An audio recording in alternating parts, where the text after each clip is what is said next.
नमस्कार मंडळी, आज आपण इथे अगदी झणझणीत असं झुणक्याची रेसिपी केलेली आहे। टिफिनसाठी तुम्ही नेऊ शकता किंवा भाकरीबरोबर अगदी चविष्ट अशी होते। गडबडीच्या वेळेला भाजीला जर काही नसेल तर आपण झटपट हा झुणका इथे तयार करून घेऊ शकतो।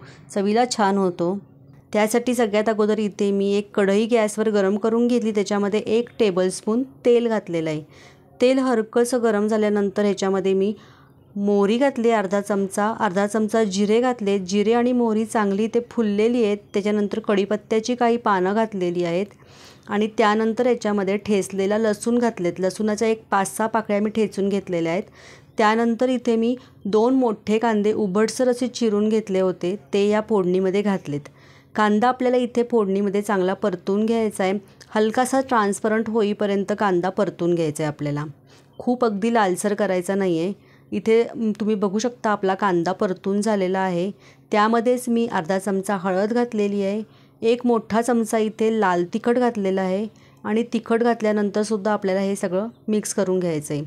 तिखट आपल्याला इथे फोडणीतच घालायचं आहे, म्हणजे कलर पण छान येतो आणि चवसुद्धा खूप छान येते। तिखट तुमच्या आवडीनुसार तुम्ही इथे कमी जास्त करू शकता। आता हे व्यवस्थित मी मिक्स करून घेतलेलं आहे, पाहू शकता तुम्ही। त्यानंतर याच्यामध्ये मी 1 वाटी इथे बेसन पीठ घेतलेलं आहे आणि बेसन पीठ आपल्याला थोडं थोडं करून ह्या फोडणीमध्ये कांद्यामध्ये मिक्स करायचं आहे। याच्यामध्ये पाणी वगैरे घालायची अजिबात आवश्यकता लागत नाही, कारण आपण इथे मोकळं पिठलं करणार आहे किंवा मोकळा झुणका करणार आहोत।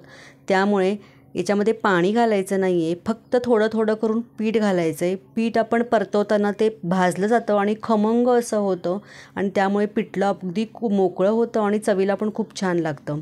एकदम पीठ घालायचं नाही, थोडं थोडं करूनच घालायचं, नाहीतर त्या पिठाच्या गाठी तयार होतात आणि पूर्णपणे ते सगळीकडनं शिजलं जात नाही पीठ। आता कसं होतं की हे पीठ भाजलं जातं आहे सगळीकडनं आणि त्यामुळे ते अजून मोकळं होतं। जसं आपण बेसन लाडू भाजताना कसं पीठ भाजलं जातं ना, तसं याला खमंगपणा येतो या पिठल्याला।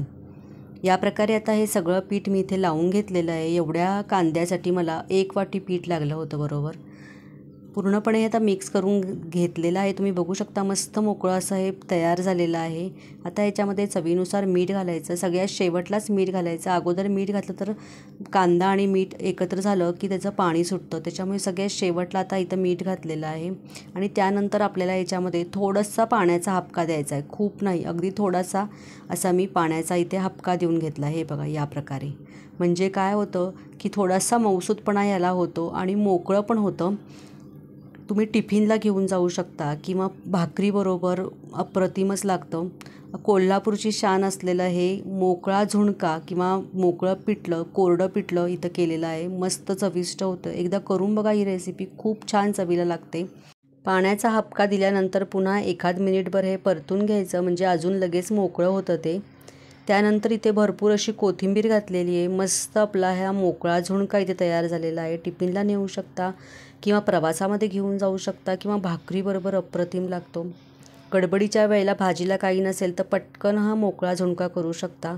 कशी वाटली रेसिपी नक्की मला कमेंट करून सांगा आणि आवडली असेल तर लाईक करा, शेअर करा आणि यूट्यूबवर चॅनलवर बघत असाल माझा व्हिडिओ तर सबस्क्राईब करा किंवा फेसबुकवर बघत असाल तर लाईक करा, शेअर करा आणि फॉलो करा। धन्यवाद।